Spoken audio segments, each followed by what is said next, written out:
Ethan came home from school starving every day. His dad, Daniel, found this odd because he made sure his son had everything he needed, especially when it came to food. Daniel was the kind of father who prided himself on being attentive, meticulous, and involved. He was the dad who triple-checked if his son's shoes were tied before school and who ensured every sandwich was cut diagonally because Ethan preferred it that way. Every single morning, without fail, Daniel packed a nutritious lunchbox for Ethan. It wasn't just any lunch, it was a labor of love. There were always turkey and cheese sandwiches, slices of crisp apples, a little dessert like a chocolate chip cookie, and a box of fresh squeezed orange juice.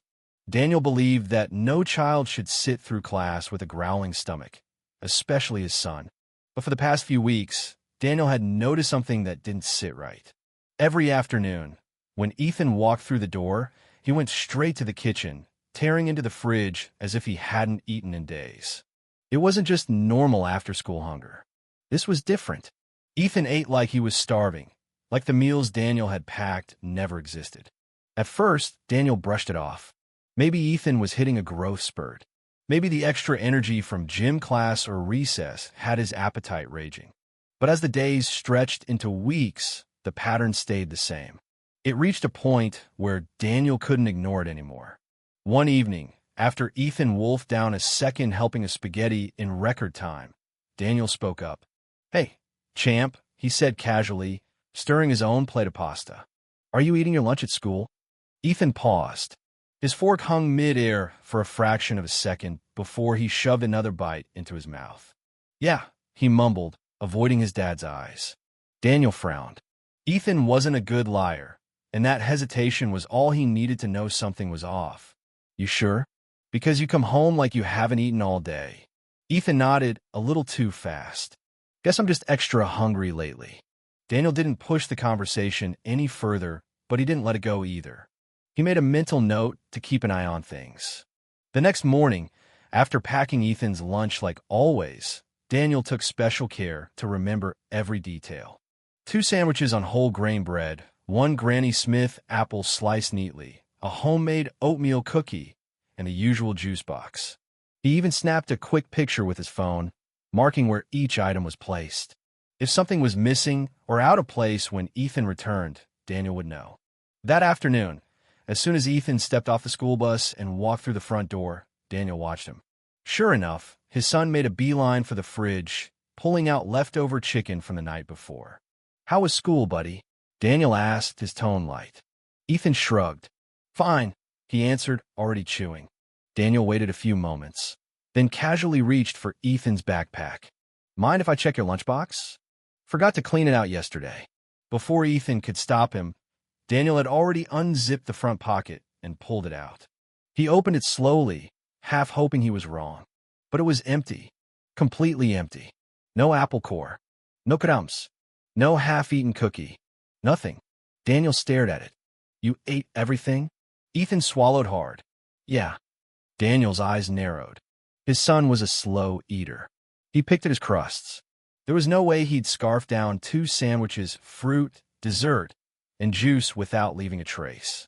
The fact that the lunchbox looked untouched, clean, even, made Daniel's stomach twist. He didn't push Ethan any further that night, but something was wrong. Deeply wrong. If Ethan wasn't eating his food, and it wasn't ending up in the trash at home, where was it going? That night, Daniel sat at the kitchen table long after Ethan had gone to bed. The lunchbox sat in front of him like a puzzle he couldn't solve. Was Ethan giving his food away? Losing it? Was someone taking it from him? And if someone was, why wouldn't Ethan tell him? Daniel decided he needed answers. The next day, Daniel packed the lunch like always. He kept things normal, making sure Ethan didn't suspect anything. After his son left for school, Daniel picked up the phone and called Lincoln Elementary, asking to schedule a meeting with the principal, Mr. Harris. By mid-morning, Daniel was walking through the school's familiar hallways. The sound of kids laughing and lockers slamming echoed through the building, but Daniel's mind was elsewhere. Mr. Harris greeted him with a firm handshake and ushered him into his office. "What brings you here today, Mr. Blake?" the principal asked. Daniel wasted no time. "It's about Ethan." He comes home, starving every single day, and I pack him a full lunch. He won't tell me why. I'm worried something's going on. Mr. Harris's expression turned serious. I haven't received any reports about Ethan being bullied, but I'll check with his teachers. We'll get to the bottom of it. Mrs. Keller, Ethan's homeroom teacher, joined him a few minutes later. She was kind and attentive, but looked genuinely surprised by Daniel's concerns. Ethan's a wonderful student, she said. Quiet, respectful. But now that you mention it, he has been more withdrawn lately. They decided to talk to a few of Ethan's classmates.